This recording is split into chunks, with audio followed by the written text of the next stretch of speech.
Hello, and welcome to the 15th episode of The Alignment. That's a whole lot of episodes. We've covered a whole lot of subjects.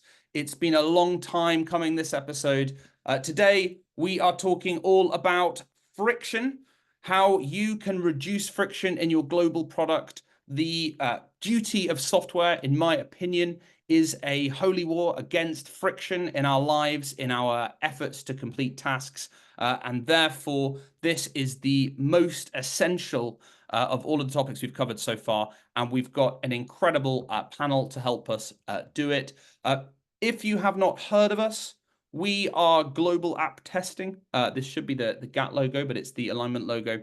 If you don't know what we do, the clue is in the name. We work with some of the biggest software businesses in the world, including Microsoft, Google, and many others, to help them to understand their global experiences, including both functional bugs and UX testing. If you are new to the alignment, which I hope is some people here, I'm going to quickly rehash the format for you. We're going to spend the first 30 minutes setting out the title. So the title being the 5 ways you can reduce global friction, where each of our speakers here today has one fantastic way that you can reduce global friction in your product. While they are doing that, please do pile in to the Q&A box. You can see it at the bottom. It is now a little square speech icon with a question mark in the middle. Jump in with your questions, because we're going to spend the second 30 minutes talking all about those questions and doing a bit of a Q&A and developing the conversation a bit around some of the ways that we have set out. Today is an all-stars edition. That means that we have gone back to the very best speakers from the last 15 episodes, and we have added the fantastic Mark Wilkinson to those people. So it's going to be a fantastic episode here today. We have, first of all, Alba Simon. Alba is the product lead at ASICS, meaning she's hard at work in driving extremely seamless experiences, buying new shoes online. She's going to be talking to us today about site speed, and it's important in reducing your global friction. Olga Safanova is the senior product manager at Workday, meaning that she is busy making your employee experience totally frictionless. Olga will be talking about shifting left in your localization and product development process as a lever for reducing friction. We have Calbert Frieri, who joins us from Uber today, which is obviously a case study for excellent user experience around the world and a very inspiring business in that regard. Carolina is going to be talking about how you can use cultural frameworks in order to drive down global friction in your product. Our very own Artem Bobrovsky will be talking about broadening your testing as a means of reducing your local friction in your product, and how you can use testing to ensure that there is as little friction as possible. And then finally, it is a pleasure to welcome Marks, who is not an all-star, but will be a really excellent speaker. Phrase have partnered with us on several of these before. He's going to be talking about adapting your discovery and delivery process in order to reduce global friction. So lots of fantastic content, some really exciting speeches coming up. And so without much further ado, I'm going to hand over to the very first of our speeches. You can see from the slide that's just popped up, I've forgotten to plug our podcast. Don't listen now, listen later, but we do have a fantastic podcast. The most recent guest on our podcast was Daniel Laraya, who, if you're not familiar with him, is the Chief Product Officer at Monday.com. So a really big, substantial business. And he's talking about what a product team should look like at different stages of your startup growth. He joined Monday.com when they just raised Series A, so just at the very start, and then the kind of product team transformed from a 2-person affair led by the founder into an enormous product team that Monday.com currently enjoys. So do listen to that. But first, we're going to listen to Alba. Alba is talking about improved site speed. And without much further ado, I'll pass over to you, Alba.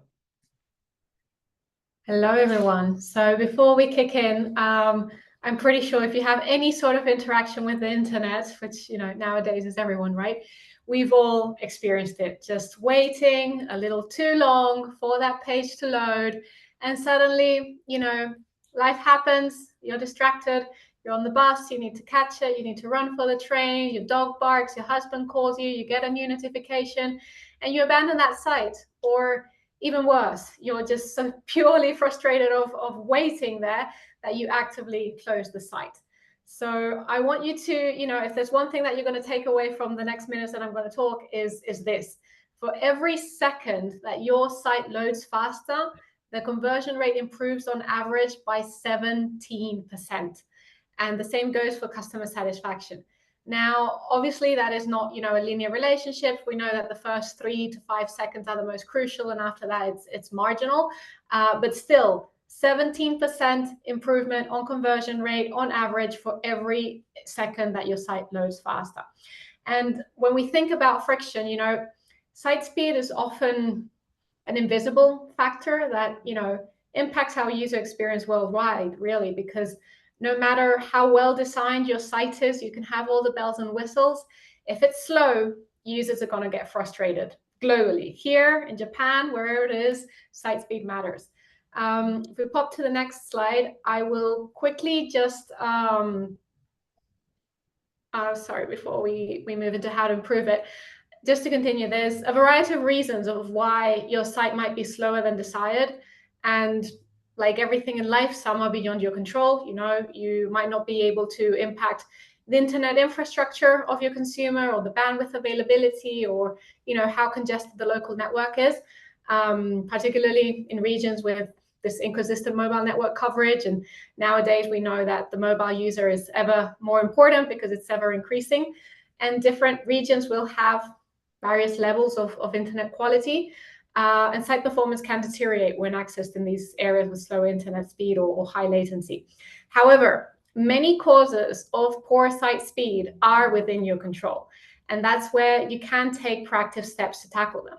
So poor optimization of images and videos, excessive third-party scripts or integrations, unnecessary data requests, the buildup of outdated or inefficient code, all stacks up and adds friction and detracts from the overall experience that you're giving to your consumers. So I'll briefly touch on 3 ways you can improve site speed. The first one is, that image and video optimization. There is nothing more frustrating than logging on to a website and having, an image that's not loading or a video that's buffering, and it just takes forever to actually watch that content. So remember, you can easily compress it. You can, especially for mobile devices, compress the content. Don't sacrifice on quality. Obviously, you don't want things that are pixelated. But there's really no reason why an image should weigh several megabytes. And remember that every kilobyte that you save is a win for site speed. The next one is lazy loading. So instead of, loading the entire page all at once, which can significantly delay the display of important content, implement lazy loading. And this really means just only loading the images, video, or any other component that's about to be visible in the viewport of the consumer. So by prioritizing, displaying this first, you can really make some wins on site speed.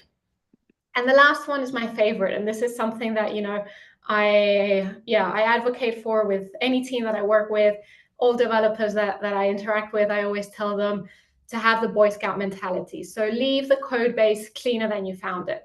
Over time, websites can accumulate inefficient code, unnecessary plugins, scripts, excessive files, and all of that just adds up and contributes to a slower site. So if you regularly refactor and streamline the code, you can ensure that your site performance will be healthy over a longer term. So yeah, don't let that add up.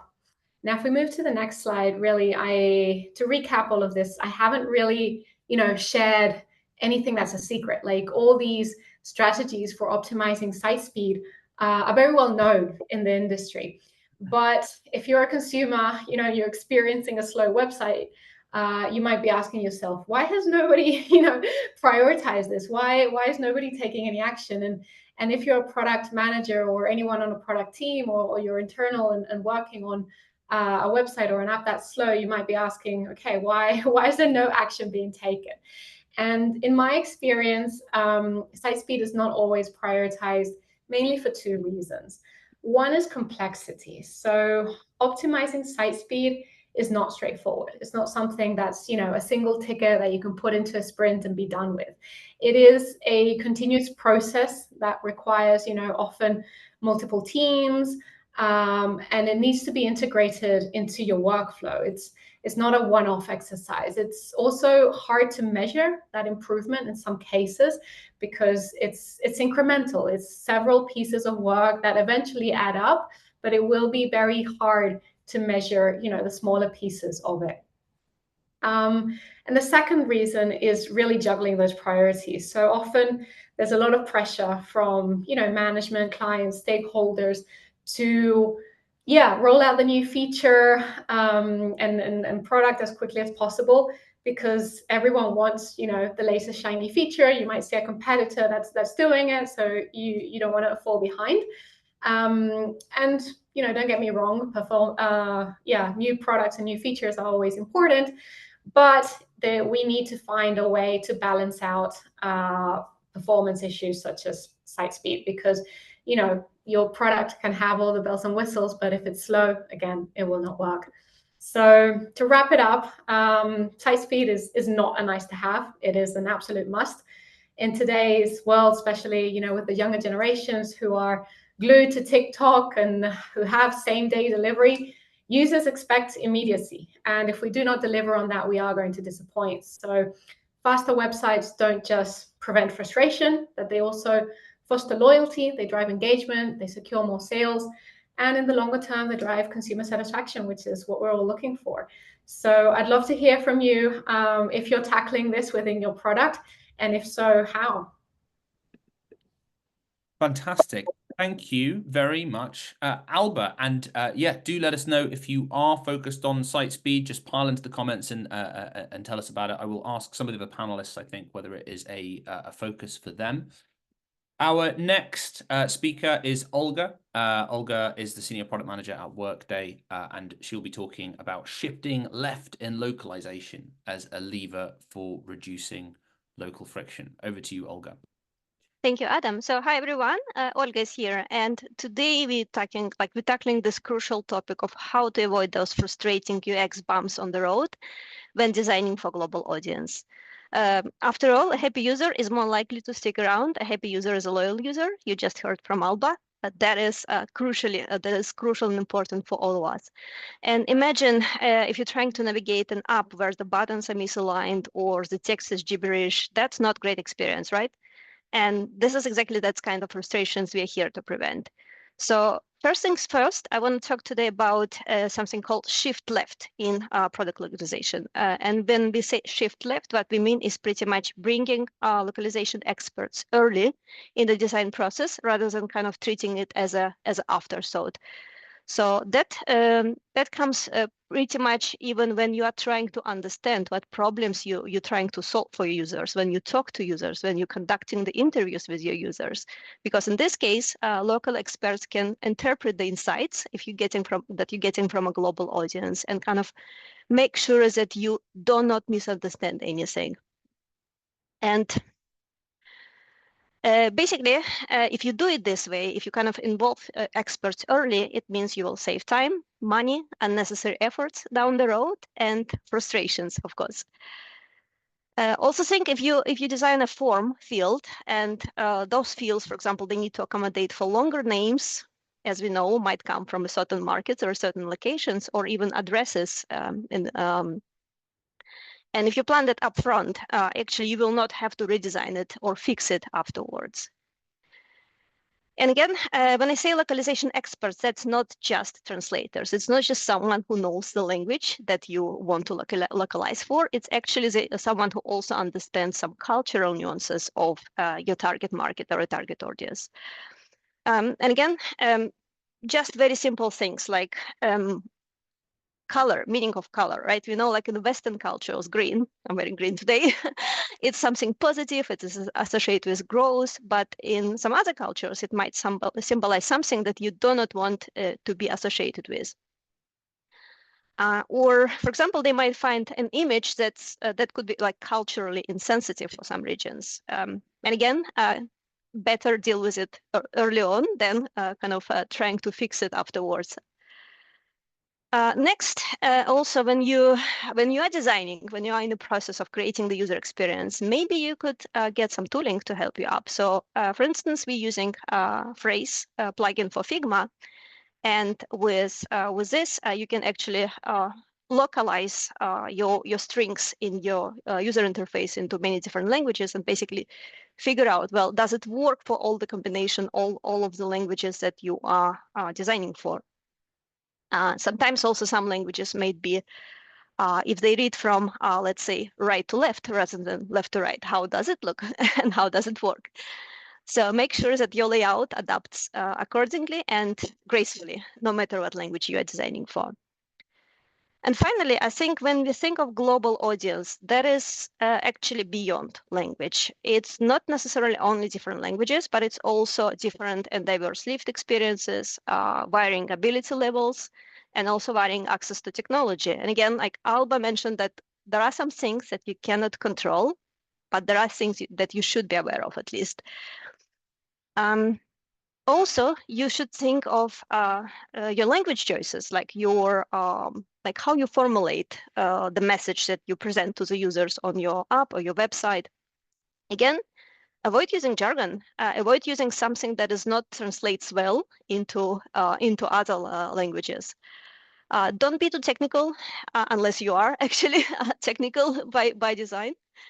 And again, if you read something in English and it's a complex and dense material, but English is not necessarily your native language, it probably will be difficult for you to understand. So think about those users as well. And also, well, as we get older, we start, most of us start experiencing maybe some issues with our vision and we don't see as well as we used to. I know that from personal experience. Again, think of how you can design for that experience as well. Apply accessibility principles, make sure that you're using high contrast and always think accessibility, and also users who actually might be using assistive technology and read the content of your website or your app with assistive technology, such as screen readers, right? Yeah, to wrap it up, again, let's prioritize user-centric and inclusive design. And when you shift left, when you involve experts and be mindful of all users, you can create that truly engaging, useful user experience. Again, remember, happy user is a loyal user. So let's make sure every user, no matter where they are or how they access our products, has a great experience. Thank you. Thank you so much, Olga. Yeah, and I think that with localization, inclusiveness is like is something that really can be done in product design in key ways from the start of the process. So super interesting to hear you talk about it. Carolina, over to you. How can we use cultural frameworks as a lever to reduce friction?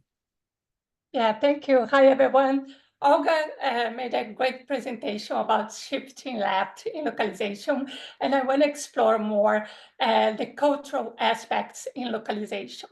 So in today's world, users, customers, they expect more than just having a website or product translated into their language. They expect the product to speak to their culture. So, and if you can move on with the slides. Yeah, so let's talk about designing experience that transcend borders. Yeah, if you can go to the next slide and the next one.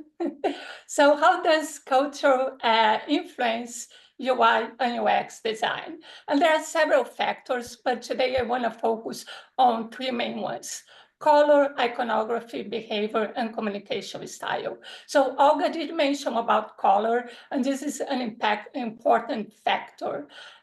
Designers tend to assume that color means the same thing across culture.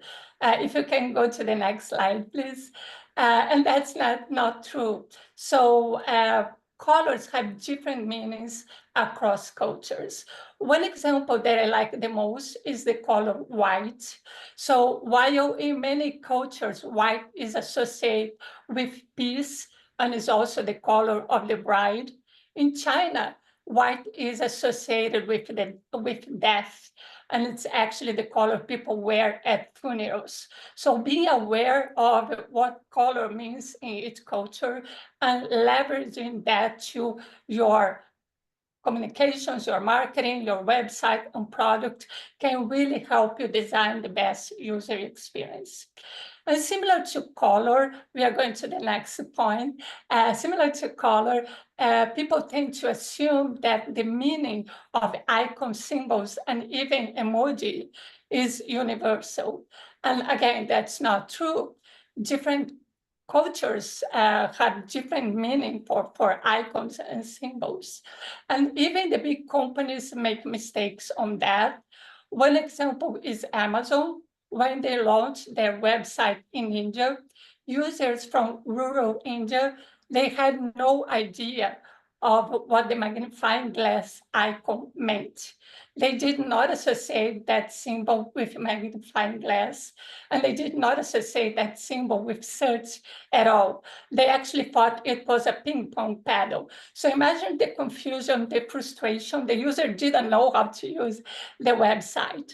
And this is becoming even more important as more and more people from rural areas have access to digital products and digital content. So understanding what symbols and icons mean in different culture and adapting that to your product can help you offer the best user experience. And then the last point is behavior and communication style. And there are a lot that can be said here, but I want to share two case studies, one successful and another not so successful. So if you can go to the next slide, this is the successful case study. So we have a Mozilla web page. On the left side of the screen, we have a screenshot for Mozilla landing page in the US. The US is considered a low context culture, meaning users don't need a lot of context to take action. So the design can be minimal, clean, just tell the user straightforward the action you need them to take, and they are gonna take it. So here we have the CTA button, free download. That's all you need to say for the user to take action. Now contrast that with the same landing page for China, which is a high context culture. And in high context culture, users expect and they need more context in order to take an action. And that context comes not only through the written content, but usually through images and icons. So here we have the same web page, two very different user experience tailored to the culture, very successful example. The next case study is not so successful. So back in 1999, eBay was already America's leading e-commerce, and they were expanding to new markets. And they decided to replicate the US model to Japan. They were so successful in the US, right? So why not just take the same model and replicate to Japan? What could go wrong, right? So they bought a local domain, translate the site into Japanese, and launched. 3 years later, they were forced to pull out. And eBay failed to understand the cultural difference between America and Japan. Risk-averse Japanese customers, they were being asked to submit their credit card information right at sign-up, which resulted in a high rate of abandonment. And here we are talking about like the early 2000s, the beginning of e-commerce. So of course, things have changed since then, but comparing to Americans, Japanese are more risk averse. So understanding the user behavior, communication style, and culture is key in helping you design global and successful user experience. And I want to close with some quick best practice, if you can go to the next slide. Some quick best practice for designing global inclusive UI and UX. First of all, include cultural insights into your UX research. And then create design systems that can adapt to different cultural contexts, allowing for variations in color scheme, iconography, and layout. And finally, don't assume universal behavior. Understand how users interact with information and their communication style. So hopefully those three best practices can help you design better UX and reduce friction for global users. Thank you. Thank you so much, Carolina. That's super interesting. And it made me think of, there's a great Vox video I'd encourage everybody to watch about the history of color in a sort of anthropological sense. And it was arguing that while colors have different cultural meanings, cultures tend to name colors in the same order. If you go for like, to proper remote cultures, and they had neural nets name colors, and the neural nets seem to name them in the same order that human cultures do, suggesting there was something innate to the colors about the properties of the color, about the order in which they were named. Anyway, that's a little bit of a sidetrack, but thank you so much for that. Artem, over to you. How do we broaden our testing as a lever for reducing global friction? Thank you very much, Adam. Hello, everyone. It's great to be back. So Adam asked me to come up with one way how we can reduce instances of annoying UX issues. And as you know, we are a testing provider, and we're very lucky to work with some of the world's biggest software companies and a lot of the applications that you're likely to have on your phone too. And they obviously have specific interest in going global. So annoying UX issues is what we do. And I'd like to focus on one of them today. It's a problem that we observe more and more of our customers paying special attention to, especially when they go worldwide. And this is the problem of integrated UX. You see, these days, most successful software companies offer experiences that span beyond their software's user interface and include things like third-party integrations and offline experiences. We actually have an example here in this room with us today. Uber obviously relies not only on things like payment processing and mapping services, which are country specific, but also on the offline experience of the ride itself for a perfect end-to-end UX. So all those components, only one of which is your software's user interface, work together to create a complete experience. And if your app's UI is perfect, but the other parts are not working well together, then your customers will be unhappy, you'll introduce friction, and they will be looking for an alternative. So testing end-to-end integrated user experiences is your responsibility if you want to ensure customer delight and global growth. So how do you test it? So you need to think about three things. And yes, thank you for changing the slide. Basically, what you need to do is more of what's on the right, in addition to what you're doing there on the left. So moving on to three things you need to think about when testing your UX. First, you need to understand the customer's end-to-end entire journey. Quite often it begins much earlier than the first interaction with your user interface, like for example, responding to a promotional campaign, app installation, or some sort of account activation. And then you follow the experience all the way through to the end when the customer is done using your product and are enjoying the benefits of it. And I tend to use a technique called user story mapping for this. There's plenty of other great techniques to do this. And when you do this, be on the lookout specifically for three potential high-risk areas. These are elements that are owned by a third party. These are or a dependency on the customer's physical environment, like signal strength or lighting conditions or noise levels. And finally, the offline experiences like delivery or a ride. Once you've mapped the experience, this is the second tip, think about how you can make testing in production easier. Did I just say testing in production? Yes, it's very important to test in production because that's the only way how you can match the actual experience of your customers. And you can make it easier for yourself. And here's an example how you can do it. Say, for example, you have a e-commerce website that sells expensive items. You can introduce a special discount code, which when you apply it, the price of your product goes down to something like $1. And of course, with that price, you can make a lot of test purchases without breaking the bank. These should be real purchases with real payment processing and all the parts associated with it. And of course, such purchases should not go to fulfillment and should be instead canceled and refunded and should not be reflected in your BI reporting as well. And if you implement this, this makes it easy for you to make continuous frequent transactions from various different locations to make sure all your payment systems are working correctly. So finally, the third tip is to perform the testing in production and do it yourself. So can you automate this testing? Absolutely not. You need to experience the flow yourself firsthand. Of course, sometimes it's not quite possible to do it yourself when it requires access to a local environment, a specific country, or specific type of situation. But you need to do as much of it as possible yourself to get that experience. And for the other situations, you can scale your testing by working with a partner like Global App Testing that has access to local people around the globe with various different payment methods and in various different conditions. And that can present to you the result of their testing in the form of actionable insight.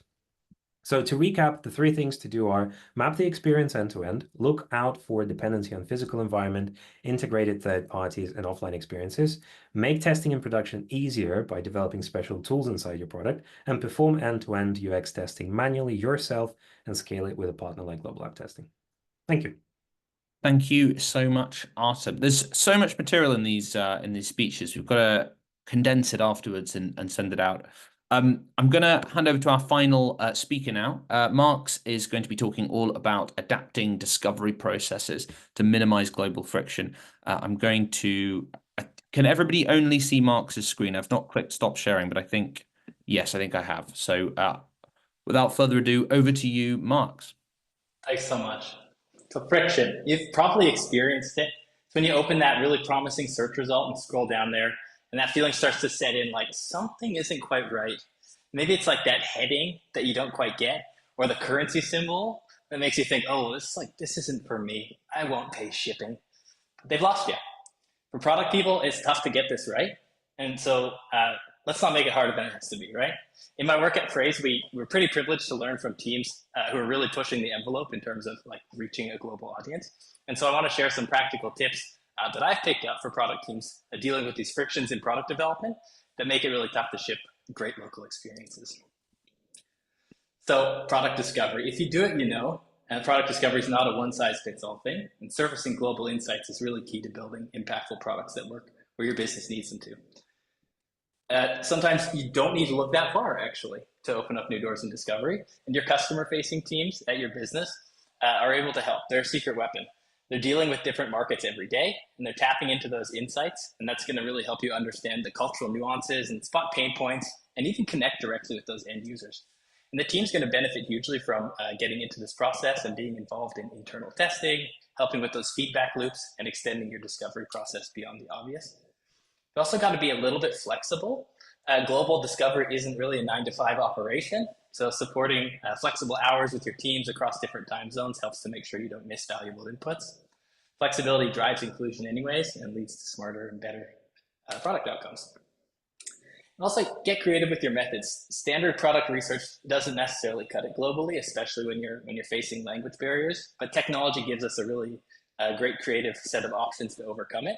So you can localize your surveys, and you can use like in-product feedback loops, and even like live chats can be translated real time to gather real-time insights. With the right training, customer-facing teams who are helping you already can actually help with asking better discovery questions and collecting really meaningful inputs from the customers when they talk to them in their regular interactions. So delivery, right? It brings a lot of complexities delivering at a global scale, and these varying timelines, the content needs, different localization challenges you run into. And so there's an opportunity to make sure you have adaptable systems and processes that scale without slowing you down. Global delivery really demands adaptable systems. It was mentioned earlier, things like responsiveness. Your product needs to scale across these different languages and contents and formats and market expectations without losing that cohesion. So you really want to build systems that flex but don't break. You got to plan for localization. It's not like a checkbox, enter a new market, you know? So you got to think about localization and adaptation from day one. You got to budget a bit of time, make sure you have the resources, and expect challenges. Anticipating these is really key to globally rolling out great experiences. Also, your tech stack and processes can make or break global delivery. So lean into automation and integrated tools that work nicely with your designers and your developers, and empower those teams, right? That can really help to accelerate delivery, but keep quality high. Now we're talking about tracking, so monitoring, right? You've shipped it, it's out there, it's in the world. Yeah, make sure you're getting the right data though, or else it's no good. So you got to segment global users, right? Make sure you kind of set this up. Don't just generalize your user base. And if you have these clear global segments and cohorts that reflect your users, you can really understand behaviors across different regions or groups. They're actionable inputs, actionable insights. I think globally, put these in front and center in dashboards, right? So again, having a cohort somewhere that you can access in your tool, one thing, but making sure that it's kind of a part of the regular metrics that you're checking, the things that you're putting in front of your bosses, and review that performance across markets. That way you can really catch and reduce friction before it becomes a major problem. And it doesn't need to be perfect to begin with. You know, you can start with a few broad strokes, big global cohorts, and learn as you go and refine them and break them down further as you're going. So you can just start small, but think big. If you're experiencing frictions close to home within your product team before you even get to ship that global product, you're not alone. So rethink your processes to reduce that friction as you scale globally. And if you adapt your processes with consideration to that nice global audience you're after, you'll get a more seamless experience for users everywhere. So good luck. Fantastic. Thank you very much, Marks. And that brings us to the non-presentation part of the alignment, the panelist part of the alignment, where we all get to answer questions. If you do have questions, please do jump into the Q&A box at the bottom. There's no questions being asked yet, which means that you will be at the first of the queue, the start of the queue, and we will prioritize your questions over my questions and even the questions from the audience members who registered ahead of time. But I want to start with one of those. So one person who presumably in the room, this is asked in the registration form, was asking a question about coffee machine UX. And I'd love to answer their specific question, but also broaden it maybe to products more generally, beyond coffee machine UX. They ask, we're currently working on renewing our UX and UI for coffee machines. What should we be doing now while we're building the English version to make it more easily adaptable to other languages and markets down the line? So that's obviously about how you can build a product so that you don't have this kind of debt that you have to solve during the localization process down the line. Can anybody come in on that one? Is that a question that anyone here can answer? Marks, you've got your hand up. Yeah. So this definitely, you've got to think about the responsiveness. I just imagine a coffee machine, it's a smaller screen, you know, maybe I'm misguided here, but it's a smaller screen.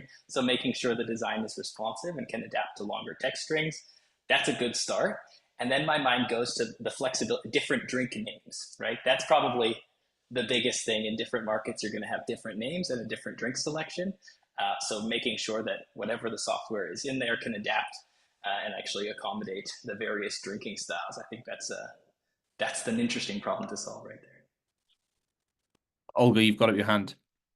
Yeah, it's more like I wanted to share my personal frustration with one of the coffee machine interface. So again, like think beyond languages, think beyond localization. But an example I wanted to give. So you could select in our coffee machine in the office like different volume of a liquid, be it the coffee or be it like a warm water for tea or mate that I drink a lot.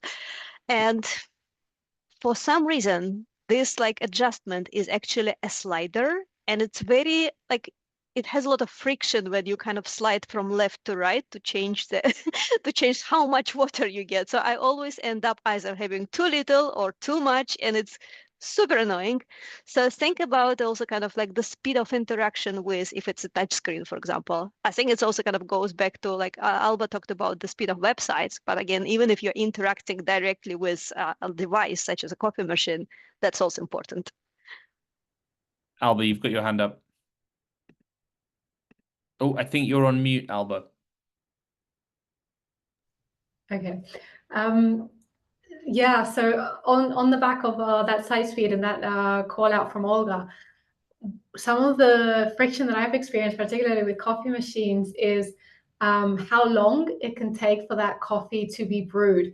And to give some context, I'm originally Spanish, so in the Spanish culture, you know, coffee is there's a ritual behind coffee and making that coffee, and it's not something that you would rush and you would put it in a nice cup and you would make your milk frothy and all that. But I worked for a couple of years in London, and I recently had some friends over at my place, and we imported our coffee machine from Spain. And when they were making themselves coffee, so the coffee machine pours in first the coffee, but then it takes a little bit for the milk to become frothy and come out. And all my friends were taking out the coffee before the coffee machine had finalized making your coffee. So what I think could have been a good improvement for that machine is maybe, showing how much more still needs to happen for that coffee to be finalized, for you to take away your cup and, drink it and enjoy it. Absolutely. I actually once had the opposite problem, which was that in a previous office, an employer, they had a coffee machine in the kind of communal area that was the best coffee I've ever had in the UK, and was a perfect interface, kind of iPad, couple of buttons. And the result was that I became more dependent on coffee than was good for me. So there are limits to how good the UX could be. Can we get the same question but with a generic software product then? If we're just talking about more specifically, what can you do to enable your product to be localized later in the most seamless possible way, as easily as possible, that maybe is less specific to coffee machines, and is just maybe an app of any kind? Is there best practice stuff that I don't know if you know, Marks, but that you see businesses do, where they get to the moment of globalization and they go, oh, I'm swimming in, I wish I'd done the original design process differently? I think one of the big things, it comes from, even the software design, it's not thinking about it early enough, right? The first time I ever heard about localization was, I was a product manager and the developer asked me, are we going to localize the app? And he had to explain it to me. But that decision at that point saying, yes, we will eventually, takes us down a very different path that's hard to get back to if you don't think about it from the beginning. And then the internationalization process and going into the code and making all these changes is kind of the biggest barrier that we see from customers. So just thinking about it early, even if you're not starting localization right away, even if you're not ready, you can still start and make some good choices up front to anticipate that change and make it easier down the road. Absolutely. So we have another question here. Oh, actually, I can see that somebody has gone into the box and asked a question. So I want to get to that one first. Luciano asks that we often think of American companies need to make products and user experiences more friendly, but with globalization and experiences are not only English, but some other language. Are there any comments on how non-English companies are adapting to the big influx of English speakers? For example, do you see a trend of Japanese, Russian, Chinese, etc. products making their user experience simpler to international users who do not speak their language? So is there a way that products are adapting for non-English domestic users and being more inclusive on that level? And I tempt anybody with that one. Otherwise, we'll have to write an answer slowly and circle back to it in a little bit, maybe. I think that's a great question. I'm trying to think of a real life example. I can't think of any right now, but it goes both ways, right? So there are also a lot of companies in Latin America, Asia, that are creating products and content in their language, and they have to expand to the West. So it applies to all companies in general. I don't know if anyone has, I'm trying to think of an example. Alba, you've got up your hand. Yeah, I have an example. I briefly worked for a Japanese company in the automobile financing industry. And the Japanese culture is very different to the West. It is, very humble and respectful. And the chatbot that was available on that website was, like very, very high context, very nice, very, there was a lot of information given to the consumer in those interactions before the consumer was redirected to, customer support. When we started looking at the experience in Europe, we quickly realized that consumers were opening the chatbot, but they weren't really, continuing the conversation. They were getting really frustrated. So we started testing just having shorter, more transactional interactions, because the European consumer really wanted to get to the point to solve their issue as soon as possible, whereas the Japanese consumer, kind of appreciated more having that fictitious conversation with the chatbot and feeling, taken care of. Artem, I can see you've got your hand up as well. Thank you. Yes, as a testing provider, we do work with companies across the globe, and including the ones that are located in non-English speaking territories and expanding into English speaking territories. The challenges are quite similar. They're just basically mirrored. Same problems of the language, the culture, and local environments and third parties still applies. However, the scale of those is less, so it's globally English-speaking cultures are much better understood because of the, I suppose, the popular culture in movies and music and all that stuff, informing the world pretty well of what the expectations and culture and language is like in the English-speaking part of the world. Final answer to wrap up on this question, then, Olga, over to you. Yeah, I was actually thinking of one example, which you probably know, maybe not. It's called Telegram, which is a messenger/social network. And I think they kind of started with an ambition of being global or launching for the global markets. Yet still, right, even though they have like a big user base of users from all possible countries in the world right now. So, for example, they even managed to grab a share of Korean users, where the local Korean messenger got like surveyed by government maybe too much, and people like, well, maybe we have an alternative. Let's try the Telegram. I think still there are some challenges, again, like based on personal experience. It's not really intuitive to me how would you, for example, react to the message in the channel. It's like, it's a little bit tricky, or how you reply. Because maybe because I am used to more like, I don't know, like Facebook messengers and like WhatsApp style, and suddenly Telegram does something slightly different. So there is still a friction, but I think they try to kind of maybe mimic American companies as well in some way, and anticipate like, okay, well, if we do the most of the things as they do, then probably it will be easier to go like and localize for some specific user experiences. We actually did have an example speak on the alignment. I believe Glovo, which is, if you don't know it, a kind of European DoorDash Deliveroo type business. We had the UX writer at Glovo, and she was talking about how in tourist areas they had basically a big button that said "turn on machine translation in English," more or less. And that they had a very sort of strong access-based argument. People knew what they were getting with the translation. They knew it was a machine. They knew that it wasn't going to be perfect, and it's kind of low enough stakes. So that was one way that they interacted with it. I'd love to move on to KPIs and ways of measuring this. So I don't know if anybody on the panel has experience thinking about ways that they could measure friction or understand kind of systems of information that they can understand where they need to look to in their product or around the world in order to examine the friction more closely. Is that perhaps from one of our practitioners? Do any of you have systems in place or metrics that you pay close attention to in order to keep tabs on your local friction?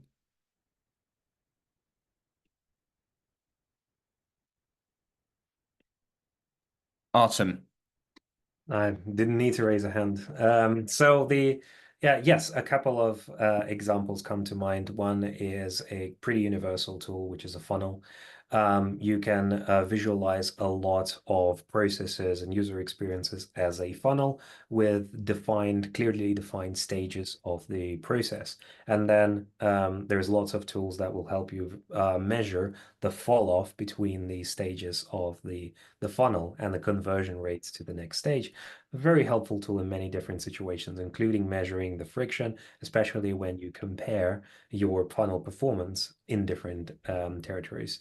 Another tool that comes to mind is a retention curve. A retention curve, it's hard to explain without showing it, so please Google it. It's basically a nice way to visualize how sticky your product is and how much repeat usage it creates. This is a great way to see if your retention curve is strong. That means that you don't have a lot of friction, but if you see a significant drop-off, it might hint where that drop-off is and where to focus your efforts. I can see that everybody's hand has gone up at once in the meantime. So perhaps Alba, if you want to answer first. Yeah, so obviously we will have, those quantitative measures to understand, where a consumer is dropping off through the funnel. But I think that some of the things, talked about today are really hard to measure and identify. And for that, I think it's really valuable to speak with consumers directly. So if you have the opportunity to, have a focus group from different locations, and before launching anything, that has a really big different experience locally, just check in with them and try to get that local perspective on how they are interpreting it, because often, in a product team, you've worked on something for so long that you just get narrowed down onto it, and you get like very attached, and it seems very straightforward, but everyone has their own interpretation of tags, copy, symbols, etc. So yeah. Olga, do you want to answer next? Yeah, I just was thinking of this the tool that we started implementing. It's called Sprig, and in a nutshell, it's kind of like you can launch in-product surveys, and those are pretty adaptable. Specifically, you can target as a specific population. Let's say you want to kind of ask a localized cohort and say, okay, everyone that comes from this market or launches my product in this language, I want to ask them these questions. And then another one, another great feature that I like about the Sprig is actually the survey itself is pretty customizable. You can do like a Likert scale of different dimensions. You can say, well, smiley scale, or you can ask directly the question, well, did you find this helpful, or did you understand what it does, that specific feature? So that's just like one tool that I was thinking about, how to kind of identify friction. Again, it's like asking directly, but in product. And final answer, Carolina. Yeah, so I think for companies, global companies like Uber, measuring quantified friction can be quite complex process. We do have user research, the regional teams in touch with users to get that direct contact.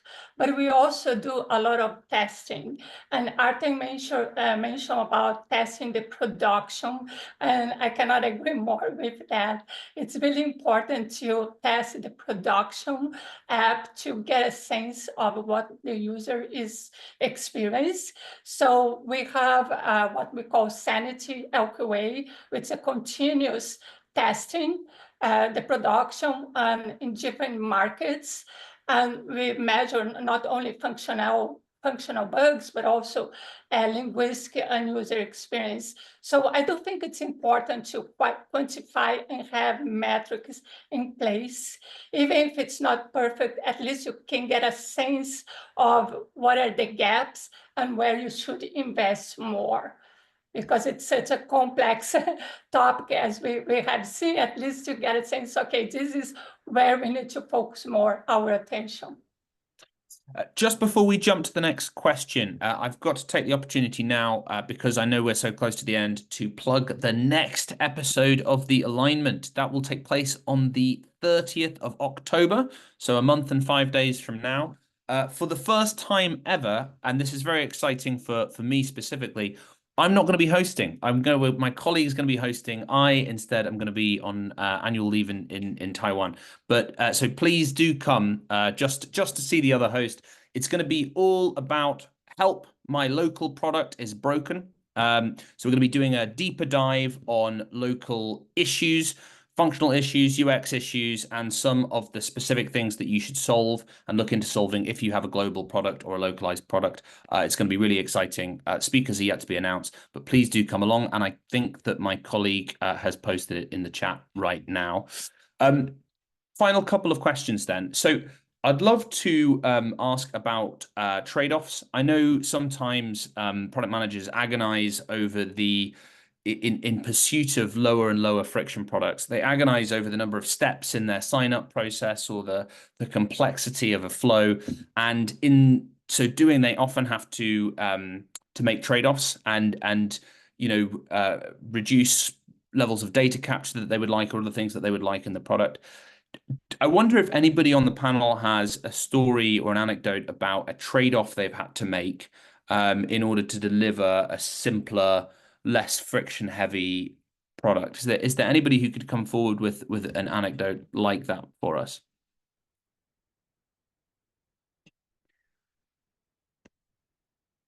Marks. Yeah, I think one big trade-off that's always made is velocity, right? And there's a little bit of a delay. It can take some time, and if you haven't timed it properly, you might have to wait in order to get this experience, maybe get all the translations in place or get in-market testing on that validation.